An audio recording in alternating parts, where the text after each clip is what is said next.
Voilà, je vous souhaite la bienvenue à tous. On est peu nombreux, mais c'était prévu. On a essayé de dire aux gens de la communauté que ce matin ce serait réduit, comité réduit. Mais tous ceux qui voulaient venir pouvaient venir. Et puis pour les autres, ils nous regarderont peut-être chez eux sur Internet, ou bien ils regarderont le culte tout à l'heure en différé. Voilà, on a quelques cas positifs et puis des cas contacts. On sait que ça tourne un peu autour de nous. Donc on remet tout ça au Seigneur. Et comme le dira le premier chant de ce culte tout à l'heure, c'est dans le calme et la tranquillité que sera notre force. C'est une parole de la Bible et je trouve que c'est une belle parole en ce moment. Voilà, c'est le calme et la tranquillité que donne le Seigneur au milieu des épreuves, au milieu de l'épidémie, au milieu des difficultés. On y reviendra aussi tout à l'heure dans la prédication. Pour l'instant, je vous invite à la prière. Seigneur, nous te remettons nos cœurs, nous te prions pour ceux qui sont là ce matin, et en présentiel, comme on dit maintenant, et puis on te prie pour ceux qui nous suivent aussi chez eux, pour que tu nous bénisses, Seigneur, pour que tu nous parles encore ce matin. On veut te remercier vraiment pour ta parole et pour ton esprit, te remercier parce que tu es venu jusqu'à nous, te remercier parce que tu t'es révélé, et te remercier parce qu'avec ton esprit, tu nous aides à comprendre ta parole. Seigneur, fais-nous du bien ce matin et permets que ce culte te soit agréable. Amen. Notre secours est dans le nom du Seigneur Dieu qui a fait lever sur nous la lumière de sa face. Et on lit dans le psaume 100, « Acclamez le Seigneur, terre entière. Servez le Seigneur dans l'allégresse. Sachez que le Seigneur est Dieu. C'est lui qui nous a fait et nous sommes à lui. Gloire soit au Père, au Fils, au Saint-Esprit, comme il était au commencement, maintenant et toujours, et au siècle des siècles. Amen. » Voilà, je vous invite à vous lever. On va chanter un petit chant qui est peut-être pas très connu, mais qui reprend ces paroles bibliques. C'est dans le calme et la tranquillité que sera notre force.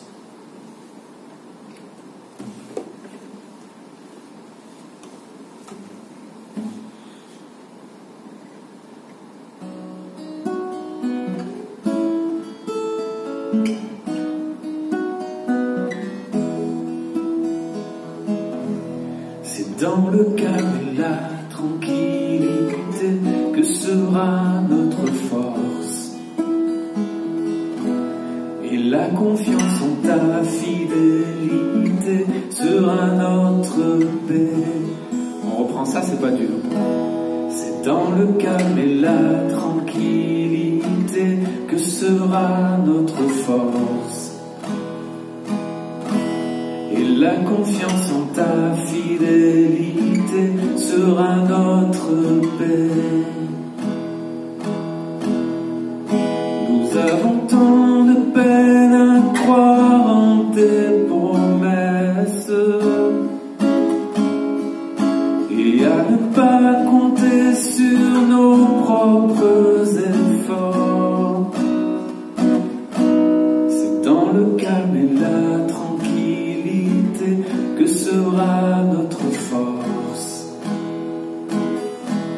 Et la confiance en ta fidélité sera notre paix. Car tu attends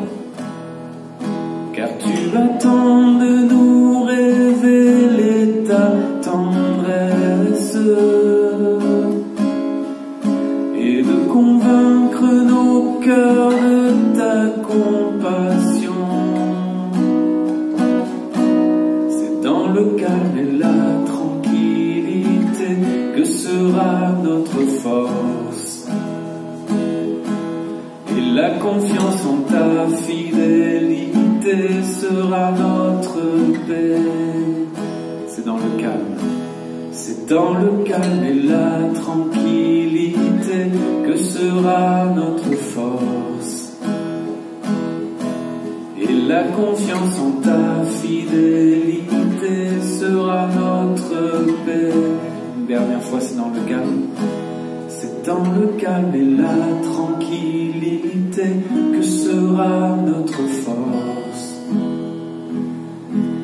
Et la confiance en ta fidélité sera notre paix. Amen. Je vous invite à vous asseoir.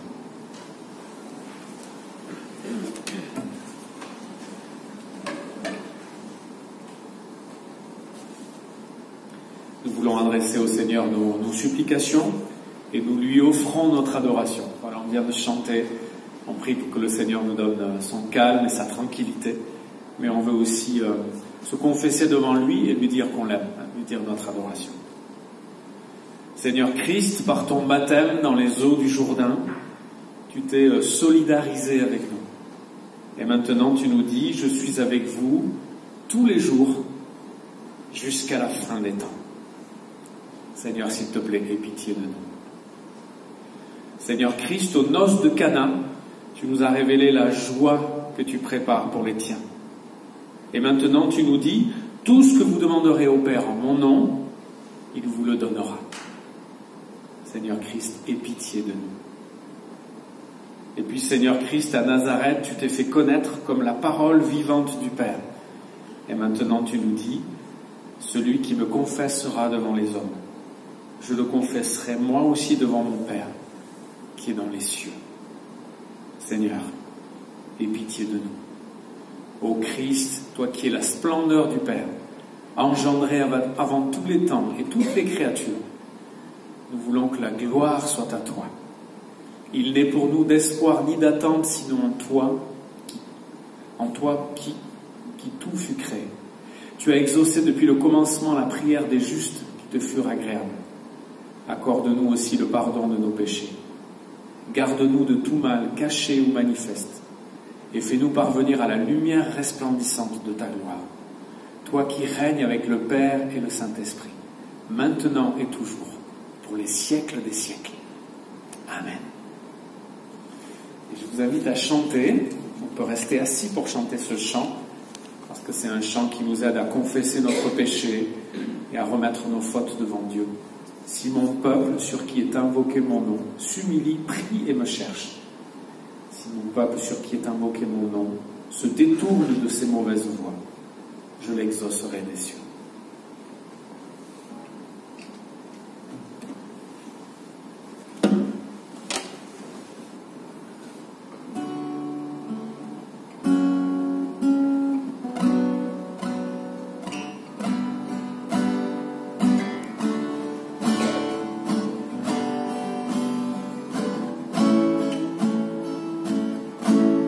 Si mon peuple, sur qui est invoqué mon nom, s'humilie, prie et me cherche.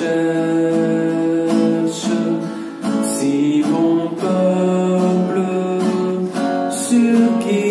qui est invoqué mon nom, se détourne de ses mauvaises voies, je l'exaucerai des cieux.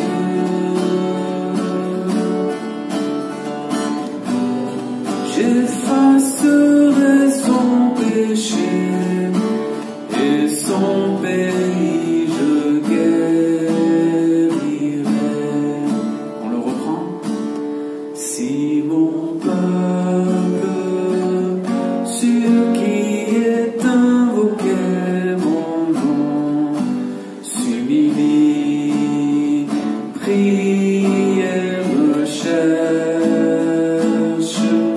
Si mon peuple, sur qui est invoqué mon nom, se détourne de ses mauvaises voies,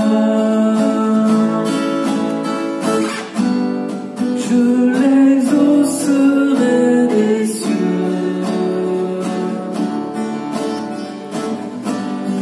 J'effacerai son péché et son pays je guérirai.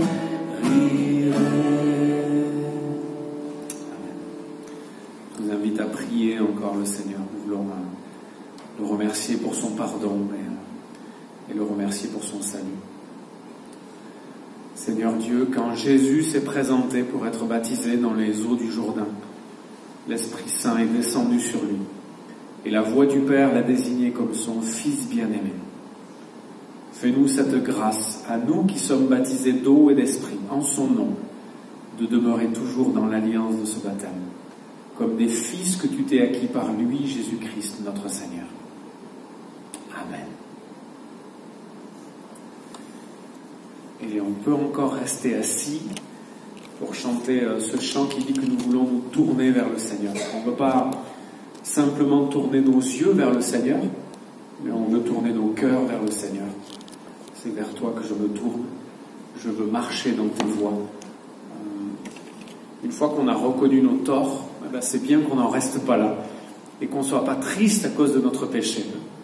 Mais une fois que nos torts sont reconnus, on veut demander à Dieu de nous aider à marcher sur le bon chemin, à marcher dans sa volonté, à tout faire pour l'écouter vraiment. Parce que des fois on écoute, mais pas vraiment. On écoute, mais sans avoir le désir d'obéir et de suivre. Voilà, que Dieu nous donne ce désir et cette envie. C'est vers toi que je me tourne. Je veux marcher dans tes voies. J'élève mes mains pour te rencontrer. Mon cœur désire te chanter.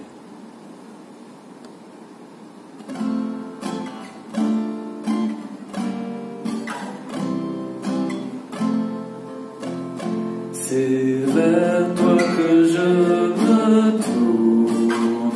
Je veux marcher dans tes voies. J'élève mes mains pour te rencontrer. Mon cœur désire te chanter. Pour bénir et célébrer ton saint nom, car tu es fidèle et bon.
Ce que tu as à nous dire ce matin encore, Seigneur, et puis chaque jour de nos semaines.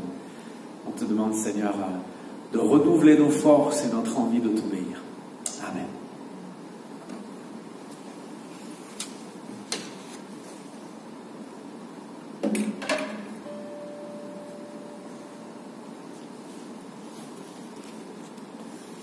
Voilà, je voudrais maintenant vous lire une partie du psaume 119, pour ceux qui connaissent bien leur Bible. Il y en a, je sais. Si j'avais dit je vais vous lire le psaume 119, vous auriez été effrayés. Parce qu'il est vraiment très long. On aurait eu le temps de le lire. Mais voilà, c'est long, mais c'est un psaume un peu incroyable. Et je voudrais commencer avant de lire les derniers versets de ce psaume, du verset 161 à 176. Donc 176 versets. Vous dire que ce psaume, c'est une prière évidemment, mais ça nous montre que nos prières sont pas toujours spontanées. Et peut-être vous êtes de ceux qui aiment les prières spontanées, celles qui viennent du fond du cœur. Et on sent que ceux qui les disent, eh bien, sont animés de l'Esprit de Dieu. On sent qu'ils n'ont pas préparé leur texte et qu'ils disent vraiment ce qu'ils ont sur le cœur. Et c'est bien. Mais vous savez, des fois, on dit des choses qui sont sur notre cœur et elles ne sont pas vraies. Elles sont sur notre cœur, on y croit au moment où on les dit, et puis c'est des bêtises. Ça arrive aussi. Alors on sait que dans les psaumes, eh bien, il y a des textes qui ont été écrits et on est presque sûr que les gens ont mis du temps pour les écrire. C'était un peu comme un poème, c'était un peu comme une chanson, c'était un peu comme un travail d'écriture. Et quand on lit le psaume 119, peut-être on passe à côté de tout ce travail d'écriture parce qu'évidemment il a été traduit, ce psaume. Mais si on connaît l'hébreu, il y en a quelques-uns peut-être parmi nous, ou en tout cas dans nos connaissances, eh bien on s'aperçoit que ce psaume est étonnant parce que c'est un psaume alphabétique. Il a autant de strophes que l'alphabet hébreu a de lettres. Et chacune de ces strophes, quand c'est la première strophe qui commence par la lettre Aleph, c'est le A des Hébreux, eh bien toutes les phrases vont commencer par Aleph. Comme si on avait fait un psaume avec notre alphabet français, et donc il y aurait eu autant de strophes qu'on a de lettres dans notre alphabet, et la première strophe, toutes les phrases de la première strophe auraient commencé par la lettre A. C'est un exercice d'écriture, parce que si on voulait prier spontanément et puis qu'on fasse autant de strophes que les lettres de l'alphabet et que toutes nos phrases commencent par chaque lettre de l'alphabet, on s'en serait pas sorti. On aurait dit beaucoup de bêtises ou de choses pas très belles. Donc c'était un travail d'écriture. Et en plus, si vous relisez le psaume 119 chez vous, eh bien dans chacun de ces versets, 176 versets, il y a un synonyme du mot commandement. Donc parfois c'est parole, décision, exigence, ordre, mais dans chacun de ces versets, il n'y a pas un verset où on y échappe, il y a un mot qui fait référence à la parole de Dieu, à ses commandements, à sa loi, à ses exigences, à ses préceptes. Donc il a fallu beaucoup de talent aussi au psalmiste pour trouver tous ces mots, et puis pour que toutes ces phrases aient un sens, et qu'en même temps elles racontent une histoire. Alors je vous invite à écouter quelques versets de ce psaume, à partir du verset 161 jusqu'au verset 176. Des princes me persécutent sans cause, mais mon cœur ne tremble qu'à ta parole. Vous savez, si les gens lisaient que ça, il y aurait tellement de choses à dire. On peut avoir peur de ceux qui nous entourent et qui sont puissants. Les princes, c'est ceux qui sont puissants. Mais le psalmiste dit, mais mon cœur, moi, ne tremble qu'à ta parole. C'est-à-dire la seule chose qui me fait trembler, c'est ta parole. C'est ta grandeur, c'est ta puissance. Je trouve que c'est tellement beau ce verset. On peut avoir peur de l'épidémie, on peut avoir peur des décisions du gouvernement. Mais le psalmiste, le croyant, dit, mais la seule chose qui me fait trembler, c'est ta parole. Je me réjouis de ta promesse, comme celui qui trouve un grand butin, un trésor. J'ai de la haine et de l'horreur pour la fausseté, mais j'aime ta loi. 7 fois le jour je te loue, à cause des ordonnances de ta justice. Il y a beaucoup de paix pour ceux qui aiment ta loi, et rien ne les fait trébucher. Je mets mon espoir en ton salut, ô Éternel, et je pratique tes commandements. Mon âme observe tes préceptes, et je les aime beaucoup. J'observe tes statuts et tes préceptes, car toutes mes voies sont devant toi. Que mon cri parvienne jusqu'à toi, Éternel. Donne-moi l'intelligence selon ta parole. Que ma supplication arrive jusqu'à toi. Délivre-moi selon ta promesse. Que mes lèvres fassent jaillir la louange, car tu m'enseignes tes prescriptions. Que ma langue entonne un hymne à ta promesse, car tous tes commandements sont justes. Que ta main vienne à mon secours, car j'ai choisi tes statuts. Je soupire après ton salut, ô Éternel, et ta loi fait mes délices. Que mon âme vive et qu'elle te loue, et que tes jugements me secourent. Je suis errant comme une brebis perdue. Cherche ton serviteur, car je n'oublie pas tes commandements. Et je vous invite à la prière. Seigneur, on veut te remercier pour ces quelques versets et pour tout ce psaume 119, pour l'esprit que tu as mis dans le cœur de ceux qui ont écrit, Seigneur, ces psaumes, et ce psaume en particulier. Et on veut te demander encore une fois ce matin de nous donner ton esprit, de nous donner ton intelligence, Seigneur, pour comprendre ces paroles et pour les mettre en pratique. Amen. Vous savez, ce qui m'a frappé dans ce psaume, c'est une parole qui revient une dizaine de fois et qui dit « Seigneur, combien j'aime ta loi ». C'est une parole qui est une exclamation qui revient plusieurs fois dans ce psaume. Et aujourd'hui, je me demande comment on entend cette exclamation. J'aime la loi. Et dans ce qu'on est en train de vivre en plus, imaginez si vous dites ça à des amis qui vivent dans notre société, à tous ceux qui vivent dans ce monde touché par la pandémie aujourd'hui. Seigneur, j'aime la loi. J'aime les commandements, j'aime les règles. Vous savez qu'il y a beaucoup de gens qui, justement, ne veulent pas entendre de la foi chrétienne parce qu'ils trouvent que c'est un ensemble de règles et de prescriptions qui limitent notre liberté. Et ils disent, nous, on veut être libres, on ne veut pas être chrétiens. Parce que les chrétiens, c'est des gens qui ne sont pas libres. Et comment est-ce qu'on fait pour entendre cette parole du psalmiste qui dit, moi, j'aime la loi. C'est comme s'il était en train de nous dire, moi, j'aime les règlements, j'aime les prescriptions, j'aime qu'on m'interdise des choses. C'est étonnant. Vous savez, la première leçon qu'on reçoit de ce psaume, c'est celle que je vous ai donnée tout à l'heure. C'est que d'abord, les prières ne sont pas toujours des cris du cœur. Les prières peuvent être des moments qu'on travaille devant Dieu.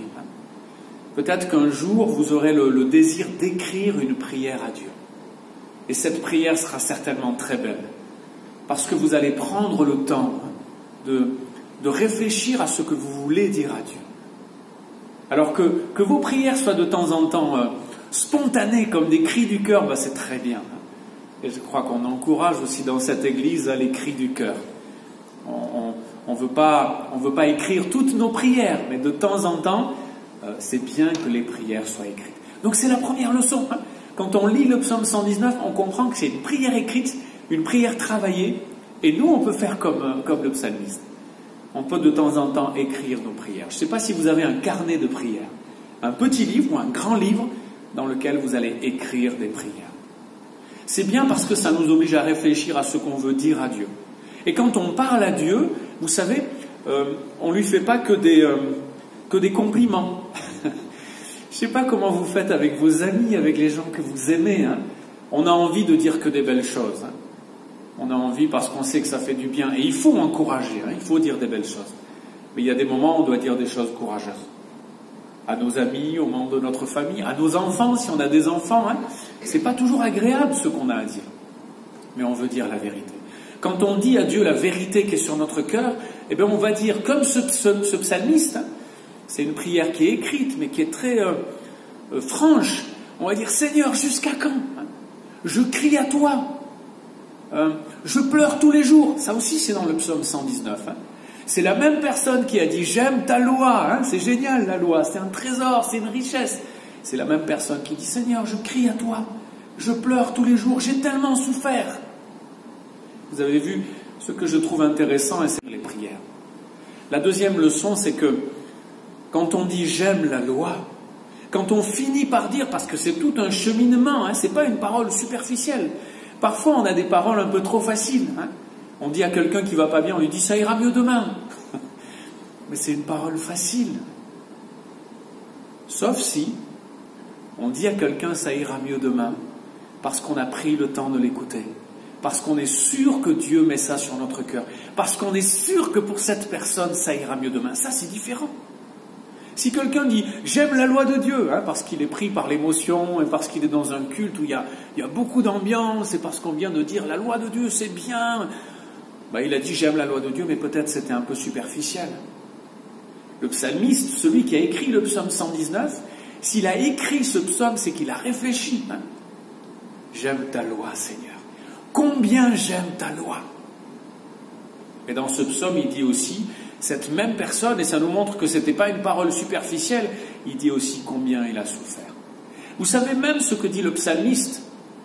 Il dit en fait, Seigneur, j'ai souffert, et c'est dans cette souffrance que je suis revenu vers ta loi, vers tes commandements, vers tes préceptes. Et plus loin, le psalmiste va même dire, Seigneur, je te remercie de m'avoir fait souffrir. Vous vous rendez compte? Pour arriver à dire à Dieu, j'aime ta loi, pour arriver à aimer même la loi de notre pays, il faut qu'il se passe quelque chose. Le psalmiste dit aussi dans ce même psaume, Seigneur, tu as ouvert mes yeux pour que je puisse aimer ta parole, tes commandements, tes préceptes. Il faut un miracle. Aujourd'hui, je fais une petite parenthèse, et c'est quand même une leçon aussi. C'est la troisième. une leçon de ce psaume. Si les prières ne sont pas toujours spontanées, si elles peuvent être écrites, si le fait d'aimer la loi, c'est un cheminement, c'est pas juste un cri du cœur, eh bien ça nous aide aussi à aimer la loi tout court, pas seulement la loi de Dieu, mais les lois, les ordonnances de nos pays, de nos gouvernements. Vous savez que dans notre cœur, la tendance naturelle de notre cœur, c'est de ne pas aimer la loi. C'est de ne pas aimer les lois, de ne pas aimer les prescriptions, quelles qu'elles soient. Si vous êtes en voiture, j'en parle souvent, vous vous dites peut-être, le pasteur Gonzalez a des problèmes en voiture, mais quand on est en voiture, on n'a pas envie de respecter le code de la route. Il y a des limitations de vitesse, il y a des stops qui semblent inutiles, il y a des grandes lignes droites immenses où il n'y a aucun danger qui sont à 50 km/h, mais c'est ridicule. On a envie de choisir nous-mêmes notre règlement, notre limite de vitesse. Notre tendance naturelle, la tendance naturelle de notre cœur, c'est de dire « je fais ce que je veux ». J'ai pas envie qu'on m'empêche. Et on est des insoumis. On est tous des insoumis. Je dis pas qu'on veut tous voter pour la France insoumise. Je dis, dans notre cœur, il y a une insoumission naturelle qui vient du péché. Et c'est pour ça qu'il faut qu'on apprenne à obéir. C'est pour ça qu'on apprend à nos enfants, quand on en a, à obéir. C'est pour ça que c'est un apprentissage et c'est difficile. Dompter notre cœur rebelle, notre nature rebelle. Et petit à petit, on peut même arriver à aimer la loi. Parce qu'on sait que la plupart des règlements qui ont été donnés par les hommes, quand on est dans un pays normal, quand on n'est pas dans une dictature, eh bien la plupart des règlements qui sont donnés, c'est pour le bien de tous. C'est pour qu'on arrive à vivre ensemble. Et il faut quand même reconnaître que dans notre pays, il y a plein de bonnes lois. Il y a plein de lois qui sont faites pour le bien commun. Évidemment qu'on pourrait en tant que chrétien, et on doit même le faire, on pourrait dire, bon, ok, le pasteur Gonzalez a raison, il y a plein de bonnes lois. Mais il y a aussi des lois qui ne sont pas bonnes. Et en tant que chrétien, on peut dire, on peut en parler entre nous, on peut même interpeller notre gouvernement, nos députés, nos sénateurs, avant qu'une loi soit votée, ou même après qu'elle ait été votée. On peut dire, je ne suis pas d'accord avec cette loi. Et il y en a certains aujourd'hui qui ne sont pas d'accord avec le pass vaccinal. Ils ont le droit de le dire. Ils peuvent trouver que c'est exagéré, que c'est aller trop loin. Mais vous savez, il y a d'autres lois qui sont passées et qui étaient plus embêtantes même que le pass vaccinal. Il y a eu une loi qu'on a appelée la loi contre le séparatisme et qui a limité nos libertés religieuses, qui a accru, qui a augmenté la surveillance de l'État sur les religions. Parce qu'il y a une peur des religions qui est trop importante. C'est notre regard de chrétien. Je pense qu'on est nombreux à dire que cette loi n'était pas vraiment une bonne loi. Pourtant, nous les chrétiens, on n'est pas encore en dictature et on va respecter cette nouvelle loi. C'est un contrôle accru, on nous demande plus de choses. Nos comptes, on va devoir les donner plus souvent à la préfecture, on va devoir faire plus de déclarations, on va être plus surveillé sur nos finances, mais on est toujours libre de prier, de chanter, de prêcher. Vous comprenez ce que je veux dire? On n'est pas obligé de devenir des insoumis et des révoltés en disant « cette loi, on ne la respectera pas ». Mais il y a des moments, évidemment, le livre des Actes nous en parle, où ce sera exceptionnel, mais on va dire non. Quand on me demande de ne plus parler de Dieu, là, je vais obéir à Dieu plutôt qu'aux hommes. S'il y a des moments où on nous empêche de vivre notre culte, on nous empêche de prier, on nous empêche de parler de Dieu, eh bien on dira je vais obéir à Dieu plutôt qu'aux hommes. Mais en règle générale, on doit apprendre à obéir à la loi française, et puis évidemment la loi de Dieu. Et vous savez, quand je parlais de cheminement, pour qu'on arrive à aimer la loi, eh bien il faut qu'on la connaisse bien. Il faut que Dieu ouvre nos cœurs, il faut parfois que la souffrance nous travaille. Et le psalmiste l'a dit, Seigneur, je te remercie de m'avoir fait souffrir. Parce que c'est dans cette souffrance que je suis revenu vers tes commandements. C'est dans cette souffrance que tu m'as ouvert les yeux. Eh bien, quand on prend du temps pour découvrir toujours mieux la loi de Dieu, on s'aperçoit qu'elle est merveilleuse. Évidemment que ça nous empêche de faire certaines choses, que Dieu nous dit, tu ne mentiras pas, tu ne commettras pas d'adultère, tu ne convoiteras pas ce qui appartient à ton prochain, mais regardez toute la loi de Dieu. D'abord, dans chacun des 10 commandements, il y a des enseignements profonds qui peuvent changer notre vie.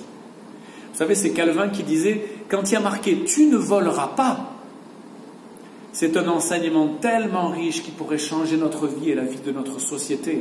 Et Calvin disait, ceux qui sont très riches et qui ont des propriétés ou des richesses dont ils ne font rien sont des voleurs. C'était fort, ça. Ça voulait dire que quand on a trop de choses et qu'on n'en fait rien, on est un voleur. Et Dieu dit, tu ne voleras pas. Si tu es riche, si tu as plein de propriétés, si tu as plein de richesses, fais-en profiter les autres. Que tes richesses ne soient pas égoïstes, sinon c'est du vol. Donc vous voyez que déjà dans les 10 commandements, il y a une richesse et une profondeur de Dieu qui peuvent changer notre vie, qui peuvent nous donner de la sagesse. Le psaume 119 le dira, « Seigneur, j'aime ta loi, pourquoi ? Parce qu'elle me rend plus sage que mes ennemis. » Ça pourrait être une motivation. Vous savez, des fois on a des motivations intéressées. Des fois on aime Dieu gratuitement. Et puis des fois on aime Dieu parce qu'on sait qu'il va nous rendre meilleurs que les autres. Il ne faut pas qu'il y ait que cette motivation. Mais évidemment, c'est vrai. La parole de Dieu, la loi de Dieu va nous rendre plus sages que nos ennemis. Comprenez ce que je veux dire. Et en plus de ces 10 commandements donnés au peuple d'Israël sur la montagne, Dieu a aussi donné plein de lois dans le livre du Lévitique, qui n'est pas un livre toujours facile à lire. Dans le livre du Lévitique, il y a plein de lois. Alors il y a des lois sacrificielles et rituelles qu'on ne pratique plus maintenant, parce qu'il n'y a plus de sacrifices d'animaux, parce que Jésus est mort sur la croix. Mais il y a plein d'autres lois qui étaient intéressantes et profondes, dont on s'est inspiré, je pense, dans notre civilisation judéo-chrétienne. Il y a des lois qui concernent les étrangers. Vous savez que, par exemple, à l'époque du peuple d'Israël, quand vous étiez en train de récolter votre vigne ou votre verger, on imagine la famille Lapra ou d'autres qui récoltent les fruits sur les arbres, et puis, normalement, on essaie d'enlever tous les fruits, parce qu'on se dit, il ne faut rien perdre, il ne faut pas gâcher. Et dans l'Ancien Testament, vous savez ce qui est marqué ?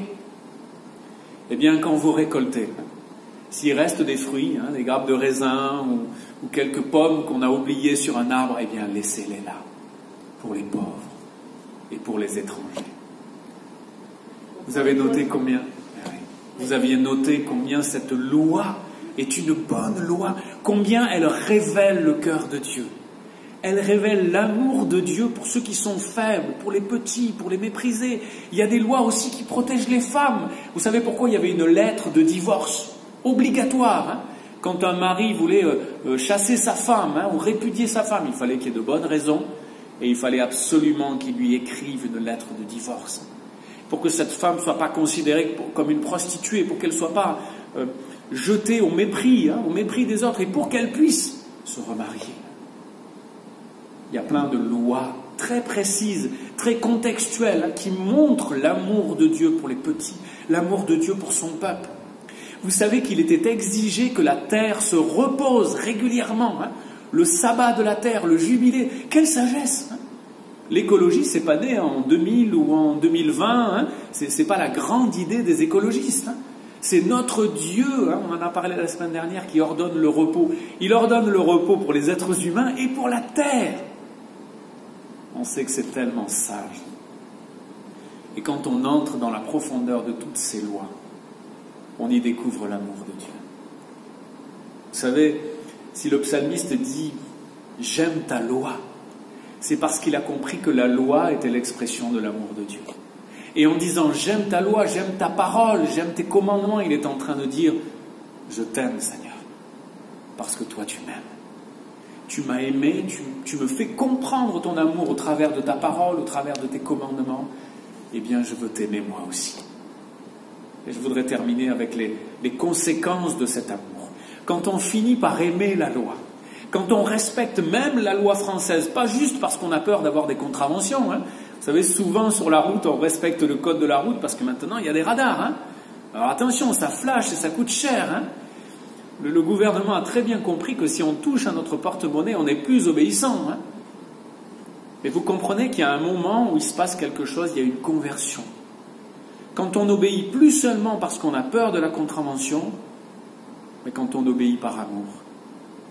Quand on comprend que toutes ces lois, elles nous protègent les uns les autres. Si je dois rouler doucement, c'est parce que si jamais il se passe quelque chose d'imprévu, si quelqu'un traverse, si un enfant traverse, je pourrais m'arrêter à temps.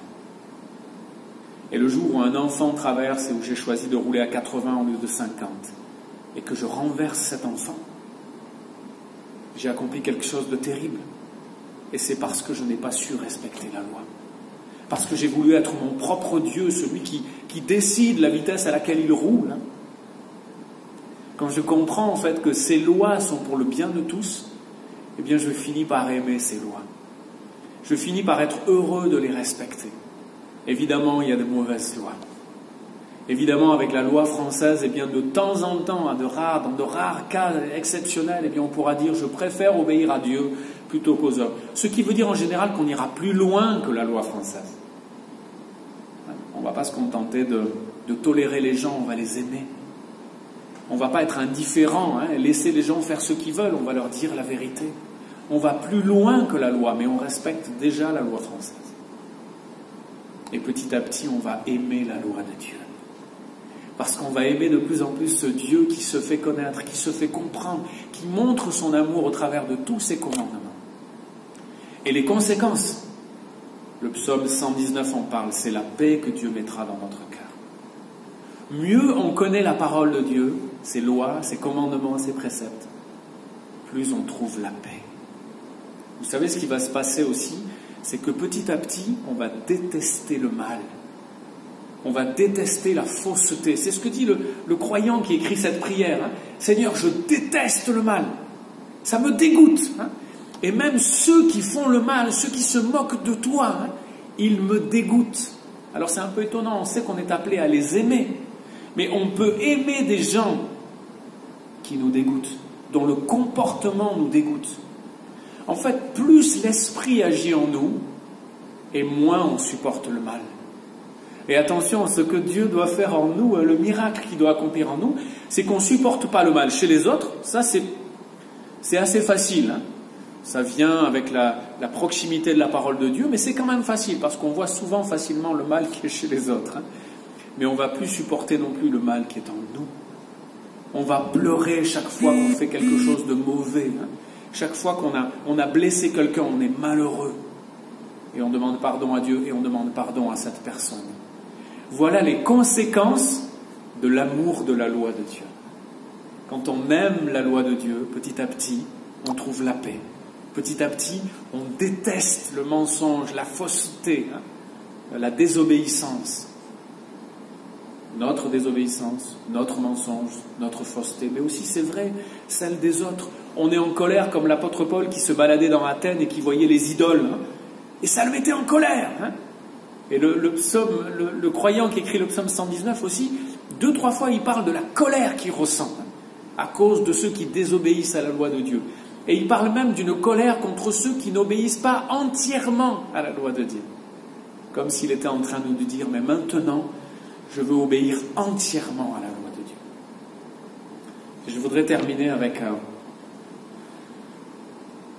la simplicité et la franchise du croyant qui écrit ce psaume. Je ne sais pas si vous avez entendu le dernier verset. Je suis comme un mouton perdu. Seigneur, s'il te plaît, aide-moi à comprendre et à vivre tes commandements.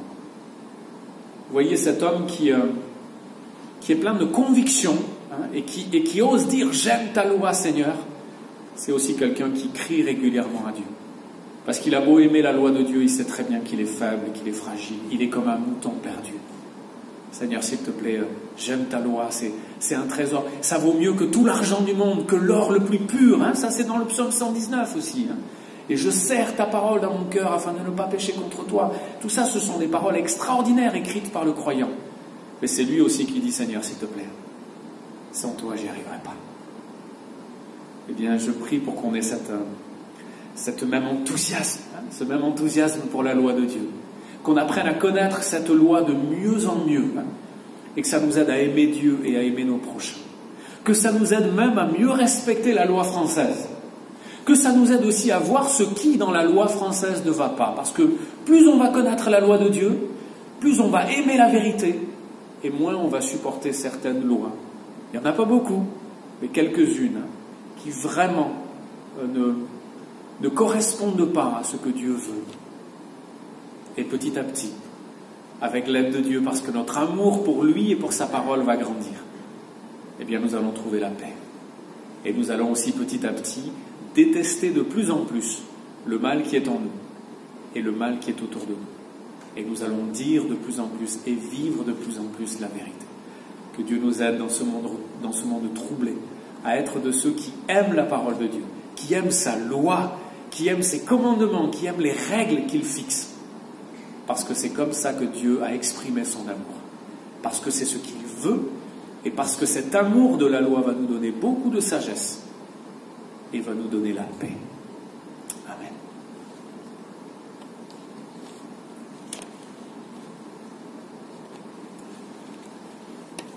Je voudrais qu'on puisse chanter, et si vous voulez chanter avec moi, en espérant que vous le connaissez, on peut se lever pour chanter le numéro 240 dans les arcs-en-ciel. Ça s'appelle « Merci pour ta parole, lumière donnée aux hommes ». On peut se lever pour le chanter.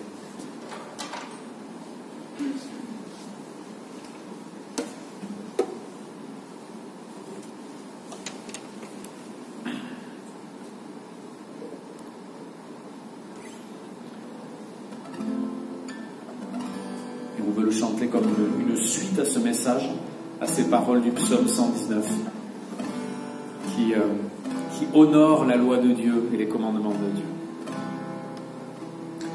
Merci pour ta parole, lumière donnée aux hommes, qui nous fait connaître le cœur de Dieu.